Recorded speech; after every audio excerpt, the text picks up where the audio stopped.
നമസ്കാരം. പശ്ചിമേഷ്യയിൽ അമേരിക്കയുടെ ഏറ്റവും വിശ്വസ്തരായ സഖ്യകക്ഷികളിലൊന്നായ ഒമാനെ ബോംബിട്ട് തകർക്കുമെന്ന വിവാദ പ്രസ്താവനയുമായി അമേരിക്കൻ പ്രസിഡന്റ് ഡൊണാൾഡ് ട്രംപ്.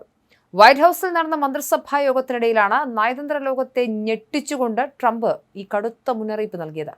ആഗോള എണ്ണ വ്യാപാരത്തിന്റെ നിർണായക ഇടനാഴിയായ ഹോർമൂസ് കടലിടുക്കിന്റെ നിയന്ത്രണവുമായി ബന്ധപ്പെട്ട ചോദ്യത്തിന് മറുപടി നൽകുകയായിരുന്നു അദ്ദേഹം.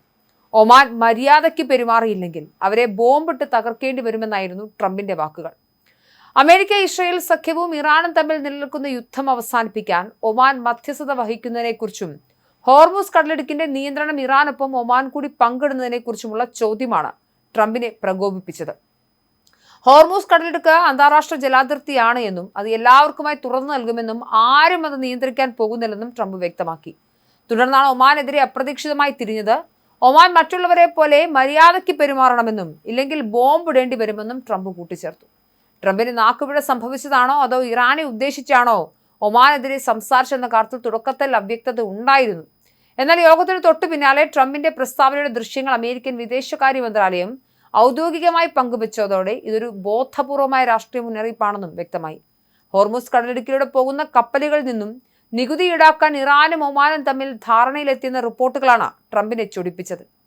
ആഗോള എണ്ണ വിതരണത്തിന്റെ 1/5 കടന്നു പോകുന്ന ഹോർമൂസ് കടലിടുക്ക് കഴിഞ്ഞ ഫെബ്രുവരിയിൽ അമേരിക്കയും ഇസ്രായേലും ഇറാനെതിരെ നടത്തിയ വ്യോമാക്രമണത്തിന് പിന്നാലെ അടച്ചുപൂട്ടിയിരുന്നു. ഇത് ആഗോളതലത്തിൽ വലിയ ഊർജ്ജ പ്രതിസന്ധിക്കാണ് വഴിതെളിച്ചത്. മേഖലയിലെ സമാധാന ചർച്ചകളിൽ ഈ കടലിടുക്ക് വീണ്ടും തുറക്കുക എന്നത് അമേരിക്കയുടെ പ്രധാന ആവശ്യമാണ്. ഈ സാഹചര്യത്തിൽ കടലിടുക്കിന്മേൽ ഒമാനും ഇറാനും ചേർന്ന് പുതിയ നിബന്ധനകൾ വയ്ക്കുന്നത് അംഗീകരിക്കില്ല എന്നാണ് ട്രംപിന്റെ നിലപാട്.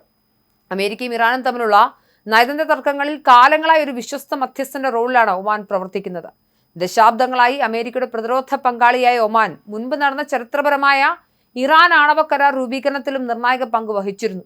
പരമ്പരാഗതമായി നിഷ്പക്ഷത പാലിക്കുന്ന ഒമാനെതിരെ ട്രംപ് പരസ്യമായി യുദ്ധഭീഷണി മുഴക്കിയത് പശ്ചിമേഷ്യയിലെ മറ്റ് സഖ്യകക്ഷികളായ സൗദി അറേബ്യ, ഖത്തർ എന്നിവർക്കിടയിലും വലിയ ആശങ്കയ്ക്ക് കാരണമാക്കിയിട്ടുണ്ട്.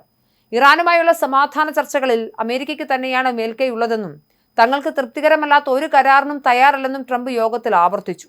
ഇറാൻ കരാറിന് തയ്യാറായില്ലെങ്കിൽ ബാക്കി പണി പൂർത്തിയാക്കാൻ താൻ മടിക്കില്ലെന്ന് വ്യക്തമാക്കിയ ട്രംപ് തന്റെ തൊട്ടടുത്തിരുന്ന പ്രതിരോധ സെക്രട്ടറിയെ ചൂണ്ടിക്കാണിച്ചുകൊണ്ട് ഇദ്ദേഹം ഇറാനെ തീർത്തു കളയുമെന്നും ഭീഷണിപ്പെടുത്തി. ഇറാന്റെ നാവികസേനയും വ്യോമസേനയും അമേരിക്കൻ ആക്രമണത്തിൽ പൂർണ്ണമായും തകർന്നു കഴിഞ്ഞെന്നും അവർ ഇപ്പോൾ വെറും പുകമറയിലാണ് ചർച്ചകൾക്കിരിക്കുന്നതെന്നും ട്രംപ് അവകാശപ്പെട്ടു.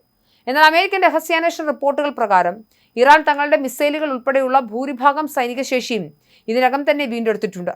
ഇറാൻ തുറമുഖങ്ങൾക്ക് മേൽ അമേരിക്ക ഏർപ്പെടുത്തിയ നാവിക ഉപരോധം പിൻവലിക്കണമെന്നും ചൈനയുമായുള്ള എണ്ണക്കച്ചവടം പുനരാരംഭിക്കാൻ അനുവദിക്കണമെന്നുമാണ് ഇറാന്റെ പ്രധാന ആവശ്യം.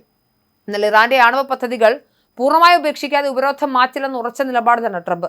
ഇതിനിടയിൽ സഖ്യകക്ഷിയായി ഒമാനെതിരെ കൂടി ട്രംപ് ആഞ്ഞടിച്ചത് പശ്ചിമേഷ്യയിലെ സമാധാന ചർച്ചകളെ കൂടുതൽ സങ്കീർണമാക്കുകയാണ്.